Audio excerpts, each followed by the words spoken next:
recipe number 2 is a My Special recipe again. And this one is a vegan carrot cake, and it comes from our lovely friend Chris, who sent this to us online. Isn't that lovely? Now, it's got all the usual ingredients in a carrot cake, like carrot, but it's also got one special ingredient that's really handy. Do you remember how in the last recipe we used a tin of chickpeas? Well, if you don't throw the water away that's in that tin, it looks like this. This is 2 tins worth of chickpea water, and it's called sometimes in recipes aquafaba.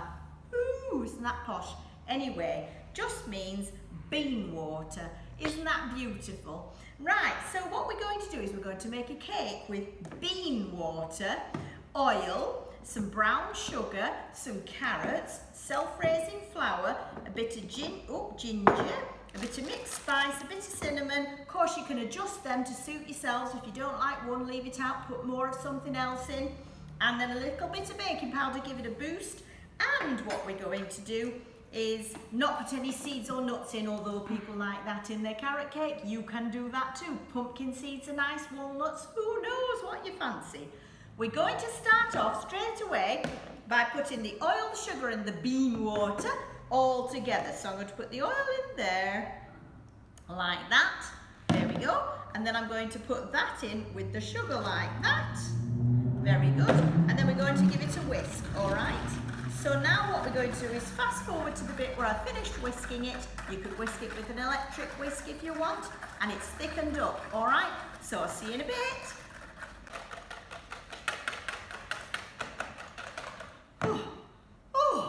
Oh, that'll do. Oh, worn out. Right. This is the unsealing.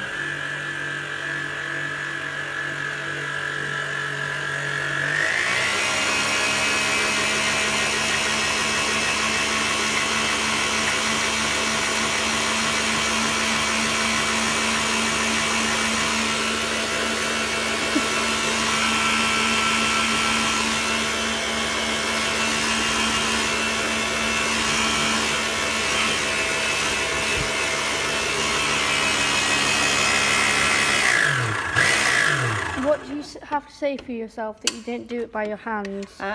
Life's too short sometimes not to use the electric mixer. There we go.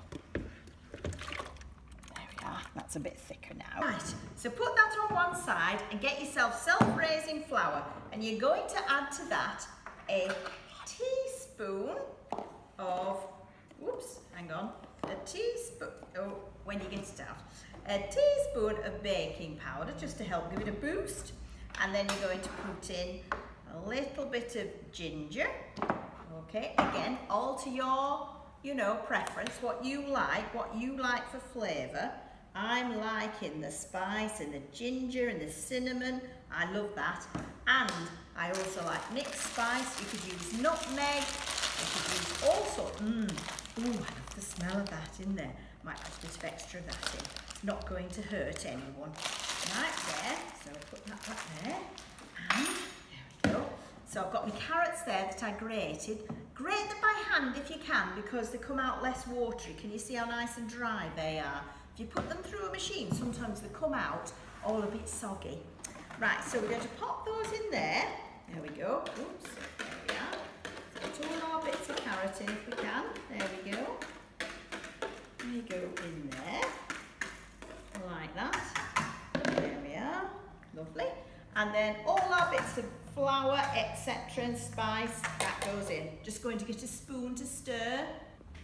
Oh, I've got a spoon. I love a spoon, don't I? So we give that all a stir together. And it's this is your cake batter now. I've preheated my oven to 180 degrees or gas mark 4, or 160 if you have a fan oven. You've always got to remember to take it down a bit. Try and get that nice and smooth there. That's it. But don't overwork it. You don't need to go mad. There we are. Just make sure you haven't got any floury bits left. There we go. That's very good. Now I have also lined a little tin like this, a loaf tin, and I'm going to put it in here, all right? It's not the most beautiful of lining. I'm sure you'll make it neater than me, but it's just something to stop it sticking. Okay, so that's going in there. Pour it all in. There we go. Lovely. Get all your mixture in. Don't mess about. There we go. Get all that mixture in that thing. And get that into your oven. All right? Here we go. You're coming with me? Come on then. We're going in the oven now. So we're going over here and we're going in the oven. Come on then. Here we go. Into the oven.